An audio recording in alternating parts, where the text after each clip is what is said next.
Good evening, YouTubers. This is a video that I just saw tonight. It's Jason Stapleton and his partner. Not sure his name, I forgot it. But it's Wealth, Power, and Influence with Jason Stapleton. Now, the reason I bring it up is not because the headline, this is really scary, hyperinflation is now a real concern. Well, that's partly why I bring it up, but normally he does marketing type videos, business videos. And in general, he has a libertarian perspective, and his economic views are usually the Austrian economic view. He's also a currency trader too, but he also has companies like marketing companies, and he also does trading. Anyways,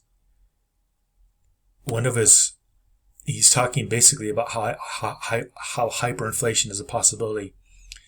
Now, I'll just read his little blurb here in the video here. I watched the whole video, but here's the description. Just to give you an idea of what was said, and I'll give you my comments. Typically, we don't like to be unnecessarily doom and gloom here at WPI, but our message today is serious as a heart attack. We're living in extremely dangerous times. We're on the cusp of an economic collapse, the likes of which this world has never seen. While it's impossible to say exactly when it will happen, it's becoming more and more evident that it is inevitable. And we have numerous historical examples of what happens in societies that find themselves in circumstances like those facing our society today. Today we're going to discuss some underlying fundamentals that are driving the economic instability, drawing out observations and insights from Michael Burry. Now, if you don't know, Michael Burry, who was the guy who predicted a financial crash in 2008 and 2009, he made, I think, almost $1 billion shorting basically the bank's real estate loans, which is talked about in the video. Anyways, Michael Burry, who's most commonly known for being the man portrayed by Christian Bale in the movie The Big Short. Yeah, that's who he was in The Big Short. In this video, he's described as being a little bit autistic, which is interesting. Anyways, there's no way around it. Hyperinflation is inevitable. My opinion, it's not inevitable, but it seems likely, at least right now, or massive inflation at least. And nothing destroys the wealth of a nation like inflation. If you want to survive the crisis, you must start preparing now. You cannot wait. Anyhow, he also mentions in the video, not just Michael Burry. He mentions, hold on a second. He also mentions, I think it's John Malton, who his mentors I actually know. And Mr. Malton is not really, in general, he's not an inflationary guy. He's not a hyperinflationary guy. In fact, during the 2008-2009 crisis, he basically said there wouldn't be any inflation. And of course, there wasn't really any kind of inflation except for asset prices reflated. I actually think that's what we're going to now, but it will surpass 3%, 4%, 5%. Those numbers will print as the economy reflates around the world. Basically, I'll get back to what Jason says. Anyways, John Malton, Jason's a fan of Mr. Malton, who, again, I know some of his mentors, so it's very interesting. Anyways, what Jason says in the video is this is the first time in his life where he's really expecting something bad to happen. And if you watch the video very carefully, it seems like he expects more of a financial collapse than a financial inflation. But if you kind of read between the lines, he thinks there's going to be some kind of massive inflation, kind of my view, but not hyperinflation. Of course, in the title, he actually says hyperinflation, so it's a possibility. But he expects some inflation and hyperinflation and then a crash. And actually, he talks, if you watch all the way to the end of the video, I'll put the video in the description so you can watch it yourself. But if you watch all the way to the end, he points out how, let's get back to Michael Burry. Michael Burry is actually predicting inflation. He's also predicting, like, Elon Musk's company. I'm not a big fan of Elon Musk. I'm not against him or anything. But his he has a couple. He has SpaceX, not SpaceX, but the one that makes automobiles. He thinks that thing is going to lose 80% of its value. Now, that would not surprise me. But like Jason Stapleton and Michael Burry, I have no idea when it's coming. They're not making predictions like exactly when it'll happen. But I do think the economy, not only will the economy collapse probably, or wind down, not collapse, wind down. Let me just stress that. Again, not collapse, but wind down slowly. but the stock market could actually collapse. That's what I think is more likely. It could lose 80% of its value. And to me, if that's all it did is lose 80% of its value, that would be bad, but not as bad as it could get. Basically, what they're saying is, if this happens and the markets collapse again, the Fed's going to step in. Like I've been saying in my videos, the Fed, the EU, Japan, China, they will reinflate, and they'll start all these programs to keep printing money, and this will get way out of hand. Now, having said that, it's interesting to note that Jason says he doesn't think hyperinflation is going to happen in every country. He's more specific to the U.S., which is very, very interesting, where I don't think there's going to be an hyperinflation, but I do believe there's going to be 10, 20% inflation, or something like that. More likely 10, 9, 10%. I don't know about 20, 30, but at some point when we get to 12, 13, 14%, here's what Jason said. He didn't say my numbers, but he said here's what he thinks the Fed's going to do. He thinks the Fed's going to raise interest rates and collapse the economy. I think that's very likely. That's why I don't really believe in the hyperinflation argument as much, because he says they're going to raise interest rates, not right away, but eventually, because he thinks the Fed's not going to want to let this get out of hand. They're just going to throw their hands up and say nothing we could do about it. Well, that's what I think is likely. That's why I'm not a big hyperinflationist, but I do think it could get out of hand and the Fed and the EU could lose control. And I do think that's a possibility. So while mentioning all that, what he thinks is going to happen is they're going to raise rates, not right away, but eventually, and then the markets are going to collapse. That's what I think is going to happen. He doesn't think they're going to keep printing constantly, but he does say that's a possibility. And I agree, that is a possibility. But I'm more like him. I think eventually it'll be so painful, and so they'll have to stop. And if they don't, they'll just keep printing. Then this was more interesting. He talks about what you can do to protect yourself, so I'll just get into that. And he did the usual Bitcoin, gold, that kind of thing, commodities. But he pointed out how if things get really ugly, then usually politics change, and anyone can seize your gold or your Bitcoin, or maybe not through Bitcoin, but they can seize it, physically seize it, or they can just tax it or whatever. But here's what he points out that I find interesting. He says it could get so bad that a lot of wealthy people are going to leave the country. And that'll be one of the only ways you're going to be able. That will be one of the only ways you'll be able to protect yourself is by actually leaving the country. Now, here's why I bring this up. I haven't watched Jason Stapleton in probably 6 months or a year, but prior to that, I watched his shows very regularly, or at least a little bit. And he'd always hinted at he had a residency in South America. I won't name it. He never said this. I don't know. I haven't watched his show in a year, maybe 6 months or a year. But he always, to me at least, dropped clues that if things get really interesting, he's going to take himself and his family to South America. And I'm pretty sure I know what country he's talking about, but I'll hold back because who knows. But that's one of the things he said about protecting yourself. It's not going to be so much your gold, your silver, your Bitcoin. It's if you can legally leave, or if you can leave, and if you can have a business to start all over. And here's another thing that's really interesting. He said the biggest thing that's going to protect you is having an income that you can do online or anywhere in the world. I think that's really an important observation. He points out if you have to leave, or if you're in a big city and you can't earn an income anymore, it might be better to live in a small town or another country and have access to the internet and ways to make money online and get paid in whatever currency you can. That's what I found fascinating. He says the biggest thing you can do that's going to help you is have your own business. I always keep stressing that, or maybe I don't stress enough in my videos, but having a business that you can take online or offline that you can do anywhere in the world. He didn't quite put that, but he pointed out anything you can do outside of the U.S. He keeps kind of hinting at that some people are going to be leaving. I'm not sure if it's going to be him, but in the past he hinted on that kind of heavily. And he always, I don't know why, but he always mentioned South America all the time. So I'm guessing he probably has a residency there, or he might not, I don't know. But I just want to point out how I've never seen Jason Stapleton really come out and talk about it. He seems sincere in this video, so I'm going to take him at his word, and there's his friend and partner. But they point out the biggest thing you're going to need is to be able to think on your feet and have a plan. And interesting, his partner said you probably already needed to have this set up. He said it's probably too late, but then Jason said no, it's never too late. And it's true, it's never too late, but he said you need to have these skills right now. You need to get on right now, learn how to earn an income, learn how to start a business right now. And I tend to agree with him. It's probably too late, but at least least if you're aware, you can start something now, but they both say that the biggest thing to protect yourself is to think quickly, be quickly on your feet. And his partner said, same as Jason, that you'll be able to survive all this if you can live anywhere in the U.S. or anywhere in the world, because he pointed out, if you can live and do business anywhere in the world, you'll always be a part of society and valuable society. And if you can't do that, then you'll have a hard time. And I tend to agree with that.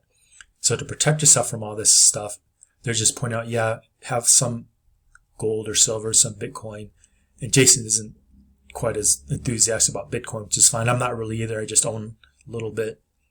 I understand its limitations. I understand the limitations of gold and silver too. The biggest thing you can have to protect yourself is skills and family and community around you that will help you no matter where you live in the world. That your family and community will be the biggest thing that will help you get through this. And they have skills as an entrepreneur or businessman to have an income no matter how bad things you get. Because that's what I take away from reading history about what happened in Germany, Hungary, what happened in Argentina in recent years, what's happened in Venezuela in recent years. Having the ability to earn income outside your country of birth in a hard currency, in their case, the US dollar or the euro, having a way to get it to a bank account so where you could take your money out with an ATM card. And then ultimately, if you're in Venezuela, having the ability to leave.